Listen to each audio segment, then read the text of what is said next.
Hello everyone.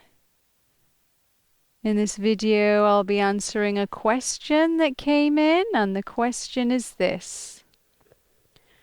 Aruna, you've said in a previous video that you can get things done by non-doing.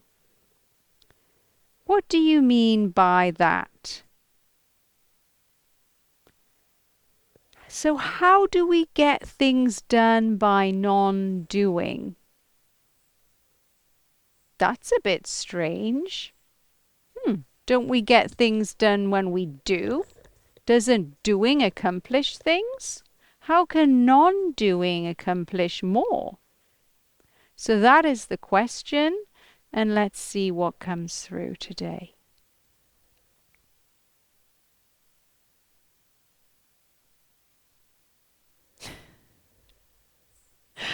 The universe celebrates when we take a break. It's always trying to communicate to us in very subtle ways. And when we get busy, we just can't hear it. We can't hear its subtle messages. And things are always screaming for our attention and are very loud, so they become in the forefront. And that intelligence that is in the silence sometimes can seem lost. It isn't ever lost, but it can sometimes get drowned out by all of the things we get distracted by. And when we connect to that stillness in nature, the stillness within our being, we start to know things, know how things are connected to other things, know how our actions will affect not only ourselves but the rest of the world, know what actions will get more support of nature. And if we can get support of nature and not act selfishly, wow, then we have a tsunami of support. We have a tsunami of energy. We have inspiration that doesn't come from the mind. We can come up with creative solutions to problems because we are not acting alone anymore. We are hooking ourselves up to an intelligence that can create and destroy universes. So, of course, we're going to get things done because nature creates and destroys universes. So it's doing things in the relative world that an individual mind can't do.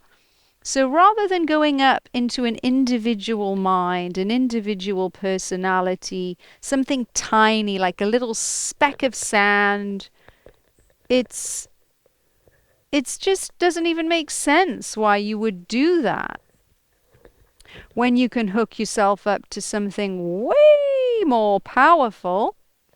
And so how do we hook ourselves up to the cosmos? How do we hook ourselves up to the big super daddy of everything? Well, there is a cessation in the fluctuations and an inner stillness that arises within us, and then we get hooked up. And then you might be asking, well, I can't have any cessation in fluctuations. My mind's really, really going, and I have things to do, and I don't have time to sit in silence. That may be true. People are very busy. But even if you are very busy, just take a moment and ask this one question at the beginning of the day. Look up to the sky, or even before you go to bed at night when you're just about to change from a waking state into a sleeping state. That's a little hypnagogic state between waking and sleeping, a little window into something else. Ask, how can I be of service? That's something very, very simple. How can I be of service? And what you're doing when you're asking, how can I be of service, is you're kind of surrendering your mental noise, your what the personality wants and demands and can get caught up in. And we're just surrendering that, and we're hooking up to something greater than an individual. Because when you're being of service, you're not acting in a selfish way. And when we don't act in a selfish way, we get support of nature. And so just by being of service, getting out of our individuality, hooking up to something greater, we will be able to do things that will get support. And there's a non-doing in that. There's a non-doing in non-selfish behavior.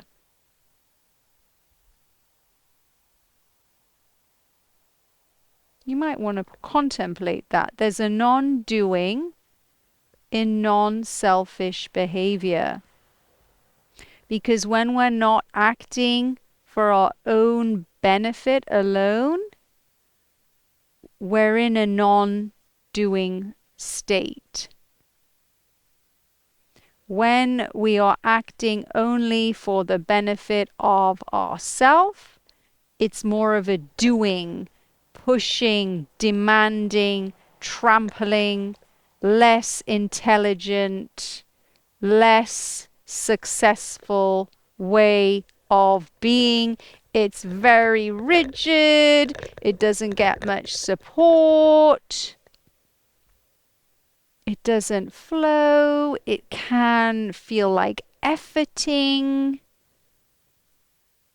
And when we surrender and we allow ourselves to move in a less selfish way, in a less selfish flow, it'll just feel softer. It'll feel like the heart space is opening. And this can be subtle, but there will be like a relaxation in the nervous system. There will be like a relief. Because it's so hard to be selfish and act just for yourself. It's hard. It's anxiety provoking. Because it's non-unified, and anything that's non-unified and any action that is not performed from a unified way of being, it's just tough going. And as we move through the kingdom and we move through life, we start to realize that doesn't feel good. Even if I get where I think I wanted to go, it doesn't feel good.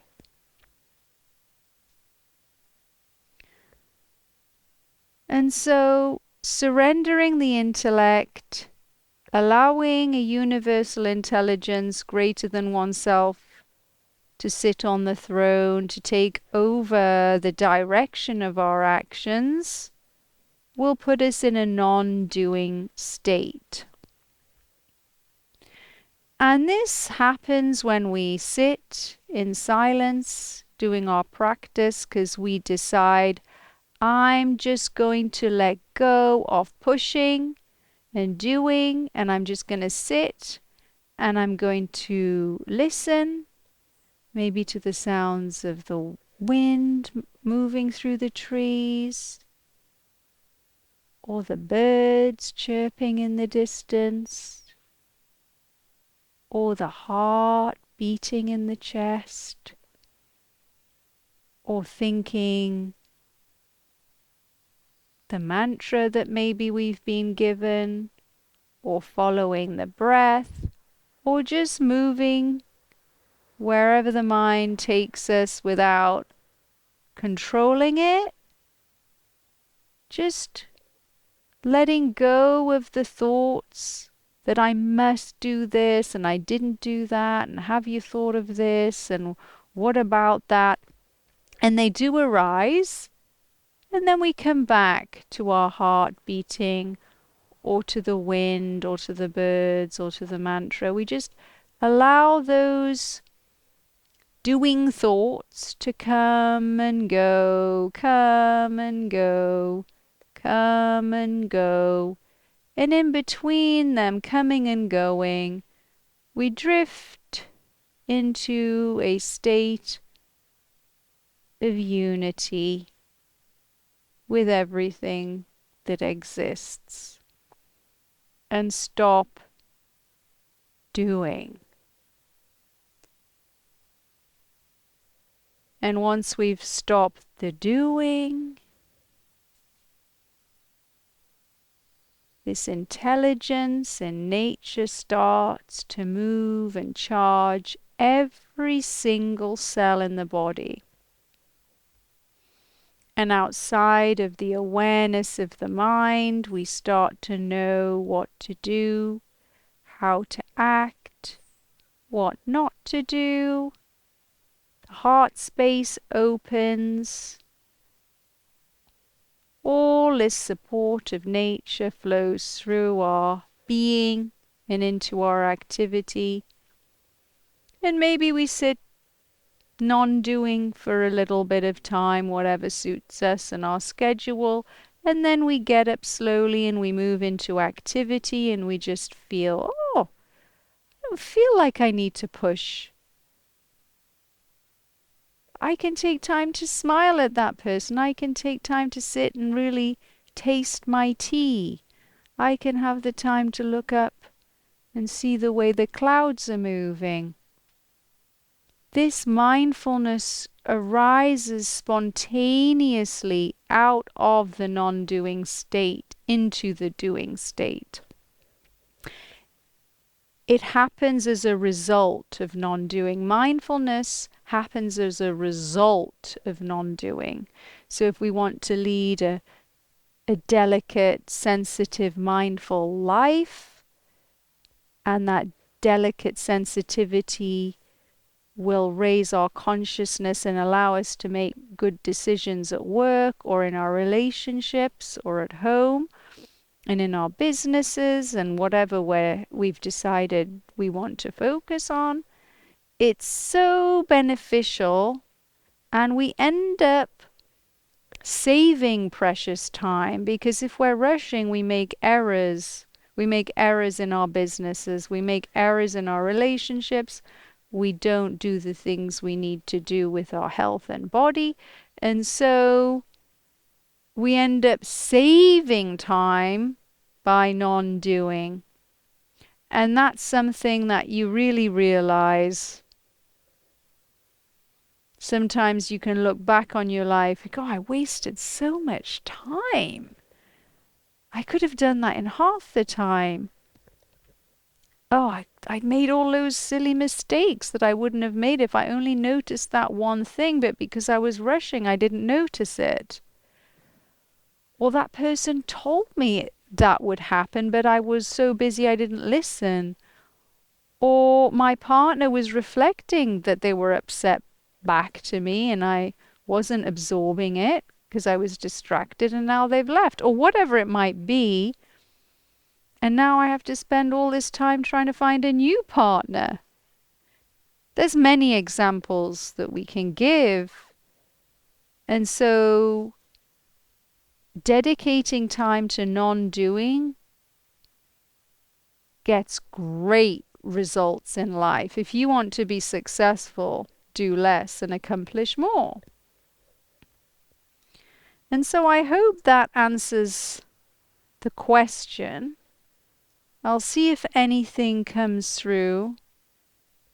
I will do a little channel again and see if anything else arises on non-doing and how that really works.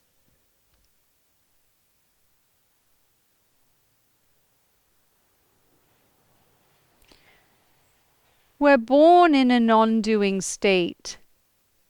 This is something that's fundamental to who we are. Children, they are in a non-doing state. It's just very spontaneous. It's fun. It's easy. They're never really rushing around. The mums, the dad's like, come on, we need to go. But the child itself is so free. And it's about reconnecting to our inner children that know that non-doing state. The adult self has forgotten it. So this isn't something that you learn. This is something that you return back to. This is fundamental to who you are and your birthright. And sometimes in a society that wants to make children productive, and I say we're always little kids, we never grow up, where kind of there's a demand that we produce, that we become successful.